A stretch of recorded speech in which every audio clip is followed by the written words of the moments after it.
যারা ঝাল ঝাল ফ্লেভারফুল থাই চাইনিজ স্টাইল রেসিপি খেতে পছন্দ করেন, আজকের রেসিপিটা কিন্তু তাদের জন্য। তৈরি করে নিচ্ছি থাই Chinese style spicy beef star fry.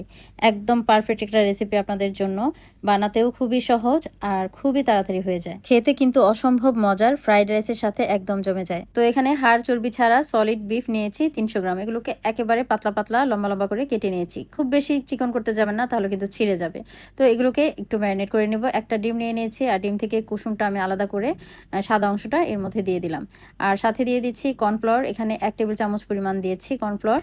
সাথে দিয়ে দিব 1 টেবিল চামচ পরিমাণ সয়া সস, 1 টেবিল চামচ পরিমাণ দিয়েছি ওয়েস্টার সস, আর সামান্য একটু তেল দিয়ে দিলাম। হাফ চা চামচের মতো দিয়ে দিলাম ব্ল্যাক পেপার পাউডার, 1/4 চা চামচের মতো দিয়েছি বেকিং সোডা।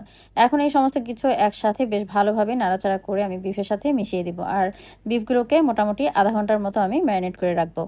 আধা ঘন্টা পর চুলায় কড়াইতে আমি তেল দিয়ে দিলাম পরিমাণ মতো, আর কড়াই সহ তেলটাকে বেশ ভালোভাবে গরম করে নিয়েছি। তাতে দিয়ে দিয়েছি 2টা শুকনো মরিচ একটু মাঝখান থেকে ছিঁড়ে, আর দিয়ে দিলাম 1 টেবিল চামচ মতো রসুন কুচি। এবার রসুন আর মরিচটাকে বেশ ভালোভাবে নাড়াচাড়া করে ভেজে নিব। রসুন আর শুকনো মরিচের কিন্তু খুব সুন্দর একটি ভাজা ভাজা ফ্লেভার চলে আসবে। এখন এর মধ্যে আমি দিয়ে দিলাম ম্যারিনেট করে রাখা বিফগুলো। এই পর্যায়ে এসে চুলার আঁচটা কিন্তু একেবারে হাইতে থাকবে। তো হাইতে থাকা অবস্থায় কিন্তু আমি বেশ ভালোভাবে নাড়াচাড়া করে বিফগুলোকে উল্টে পাল্টে নিয়ে ভেজে নেব। বেকিং সোডা দেওয়ার কারণে বিফটা কিন্তু খুব অল্প সময়ের মধ্যে সিদ্ধ হয়ে যায়। আর বিফের কালারটা চেঞ্জ হওয়ার পরে আমি আরও কিছু সস অ্যাড করে দেব। তো বেশ ভালোভাবে নাড়াচাড়া করে উল্টে পাল্টে কিন্তু বিফগুলোকে ভেজে নিতে হবে। আর এই অবস্থায় নিচে থেকে একটু ধরে ধরে আসবে, এটাতে ঘাবড়ে যাওয়ার কোনো কারণ নেই, যেহেতু এখানে আমরা কর্নফ্লাওয়ার ব্যবহার করেছি, তাই একটুখানি ধরে যাওয়ার চান্সেস আছে, কিন্তু তারপরেও বেশ ভালোভাবে নাড়াচাড়ার উপরেই কিন্তু থাকতে হবে। আর এই পর্যায়ে এসে বিফের বাটিটা ধুয়ে সামান্য পরিমাণ একটু পানি দিয়ে দিয়েছি, আর 1 চা চামচ দিয়েছি সয়া সস, হাফ টেবিল চামচ মতো দিয়ে দিয়েছি ওয়েস্টার সস, দিয়ে আবারও বেশ ভালোভাবে নাড়াচাড়া করে কিন্তু মিশিয়ে দিচ্ছি। আর এই অবস্থায় কিন্তু চুলার আঁচটা হাইতেই আছে।